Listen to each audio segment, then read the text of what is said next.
Hey guys, welcome back to the channel. We're going to replace the air filter on Silva here, our 2022 Silverado 1500 LTD with the 2.7 L Turbomax. I've claimed the title of Turbomax. Should be pretty easy. We should just need this Phillips head screwdriver. I don't like using power tools to get inside these housings because power tools can, people can get a little happy with them, and had plenty of air boxes where people have stripped them out. So we're not going to use air tools today, or tools like that today, power tools. We're just going to use our hand tools.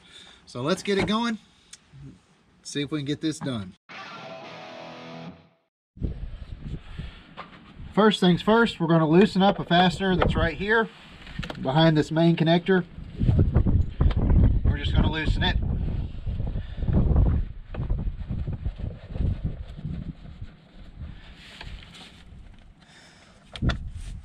It can't come all the way out. Back here, there's just one more connector right here. It's a screw. We'll screw it out.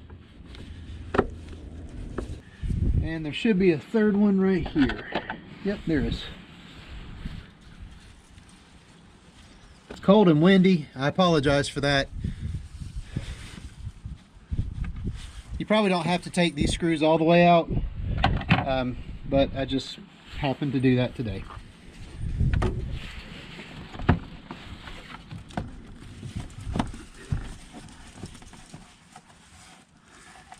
Make sure I got all the fasteners out. Yep. There we go. So just kind of push back a little bit. I'm not even taking the connectors off. If you guys remember from my last video, it says that the air filter is at 60%. So I'm going to go ahead and pull the old filter out. Let's get a look at it. That doesn't look too bad. Alright, so we'll open up the box and compare the two filters together.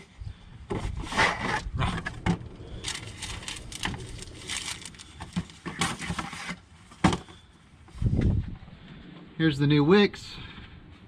Here's the old. This is a micro guard if I remember correctly. So not too bad. This one went through the dusty summer. It's got a little bit of trash in there, but this is trash now. Yeah. Let's get this filter back in and get this reinstalled. All right, so the pleats should go down.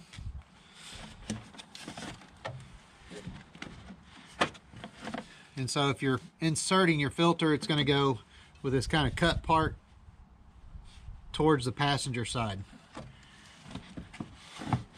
And it just drops in. And then you just put the filter down, kind of line it up, and it should just press in. Yep.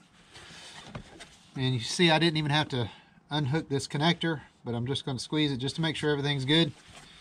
And it is. And now I'll just replace my 3 screws.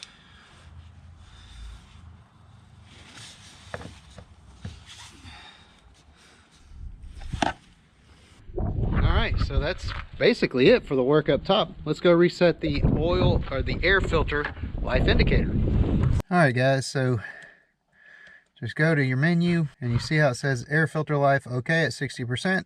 We're going to hold down the center button on the right hand side of the steering wheel and we're going to reset that. She's now 100%. That's what I mean by the center button. Okay guys, so that's basically it. Pretty simple, just a screwdriver, a few minutes. It took me a little longer because I'm filming and that sort of thing, but you can totally do this. There'll be links to the air filter in the video. If you have any questions, please feel free to let me know. You don't have to remove the screws all the way if you can get them up into the top cover and open it that way. It's totally up to you. Some vehicles, the screws will not come out all the way. They're kind of retained, and some people will break them and that sort of thing. So just be careful.